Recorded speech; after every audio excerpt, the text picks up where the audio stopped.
मुझे आपने कहा जीएसटी एक टैक्स है, इनडायरेक्ट का टैक्स है, सप्लाई पर एप्लीकेबल होता है। सप्लाई पर एप्लीकेबल होता है, किसके सप्लाई पर? गुड्स सर्विसेज और गुड्स पर एप्लीकेबल होता है। फिर आपने जब सप्लाई की बातें की तो आपने कहा सप्लाई क्या है। सप्लाई को पढ़ने के लिए आपने सेक्शन नंबर कौन सा पढ़ा था? जल्दी बताओ। सेक्शन नंबर 7 पढ़ा था। बोलो यस और नो। Yes sir.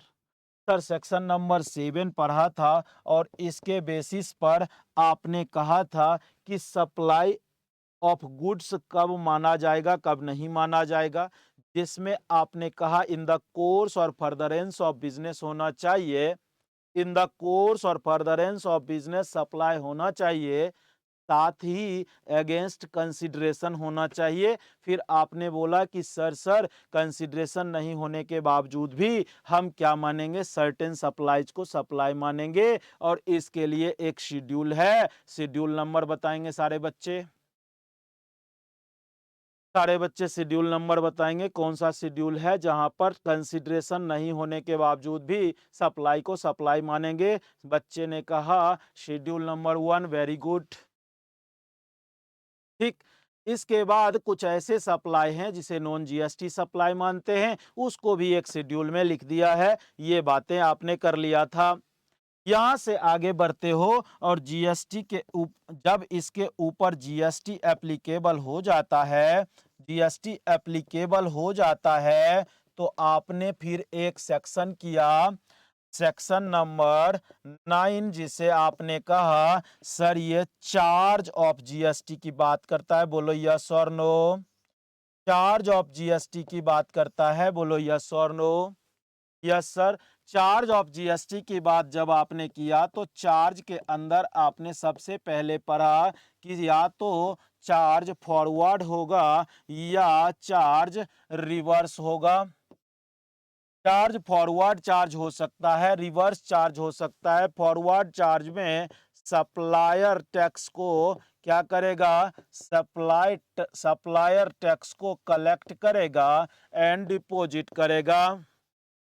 फिर आप आगे बढ़ते हो और आपने कहा आरसीएम में रेसिपिएंट रेसिपिएंट टैक्स को पेमेंट करेगा। ठीक है, टैक्स पेमेंट करेगा ऑन परचेज। बोलो यस और नो। परचेज के केस में ये रेसिपिएंट की ड्यूटी दे दी गई फॉर सर्टेन सप्लाईज कि वो जीएसटी की पेमेंट कर दे। ठीक। इस सब के बावजूद आपने फिर कहा कि सर हमने डिसाइड कर लिया कि चार्ज फॉरवर्ड है या रिवर्स है, हमने डिसाइड कर लिया कि सप्लाई है, टैक्सेबल है या एग्जेम्प्ट है। तो फिर आपने डिसाइड किया कि सर सप्लाई जो है ना या तो टैक्सेबल हो सकता है या एग्जेम्प्ट हो सकता है। बोलो यस और नो। अगर चैप्टर सप्लाई टैक्सेबल है या एग्जेम्प्ट है तो एग्जेम्प्ट के लिए आपने एक चैप्टर पढ़ा, चैप्टर नंबर 4, जिसमें आपने कहा एग्जेम्पशन दिया हुआ है। फिर जब आपने डिसाइड किया कि टैक्सेबल है तो आप यहां से आगे बढ़ गए और जैसे ही आपने कहा टैक्सेबल है तो आपने इसके लिए चेक किया कि सर हम देखेंगे प्लेस ऑफ सप्लाई क्या है। प्लेस ऑफ सप्लाई क्या है? जैसे ही हम प्लेस ऑफ सप्लाई की बात करते हैं तो हमने यहाँ पर आपको दो बातों को का जिक्र किया। मैंने कहा विद इन स्टेट और यूटी है क्या?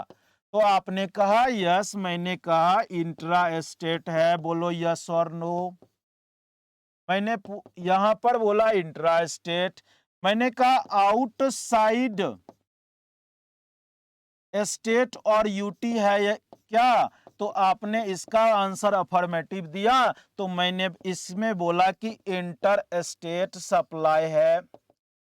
जैसे ही इंट्रा स्टेट की बात आई, मैंने कहा दो तरह के टैक्स लगेंगे, या तो SGST लगेगा, नहीं तो UTGST लगेगा, एज द केस में बी, और एक CGST लगेगा जो मोदी जी का टैक्स होगा। इंटर स्टेट की बात करें तो सेंट्रल गवर्नमेंट एक स्पेशल टैक्स लगाती है जिसका नाम IGST होगा। आपने ये सारी बातें कर ली, बोलो यस और नो। यहां से आगे आप बढ़ते हो और आपने कहा कि सर ये सारे काम करने के लिए एक जरूरत है, किस चीज का? एक यूनिक नंबर की जरूरत है, और यूनिक नंबर मुझे लेना पड़ेगा जिसका नाम है रजिस्ट्रेशन। बोलो यस और नो। रजिस्ट्रेशन जिसको बोलते हैं GST के अंदर, उसको GSTIN बोलते हैं। ठीक है, GSTIN जो होता है वो पेन बेस्ड एक नंबर होता है जो सबको अलॉट किया जाता है। फिर आपने कहा सर्टेन ऑर्गेनाइजेशन ऐसे होते हैं, सर्टेन ऑर्गेनाइजेशन ऐसे होते हैं जिनको UIN दिया जाता है, जिसका पर्पस होता है रिफंड ऑफ GST, जिसका पर्पस होता है रिफंड ऑफ GST। बोलो यस और नो। इतनी बातें जब आपने कर लिया, क्या मेरे साथ आप सभी लिख भी रहे हैं या सिर्फ सुन रहे? मेरी आवाज पर भी ध्यान देना चाहिए और लिखते रहना चाहिए, ठीक है? Yes sir. अब जरा ध्यान देना, UIN जब आप देखते हैं तो यहां पर कहा कि रिफंड ऑफ GST के लिए UIN लेना पड़ता है।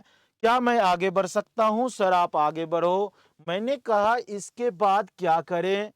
इसके बाद अगर मैंने रजिस्ट्रेशन ले लिया, मैंने रजिस्ट्रेशन ले लिया, रजिस्ट्रेशन टेकन,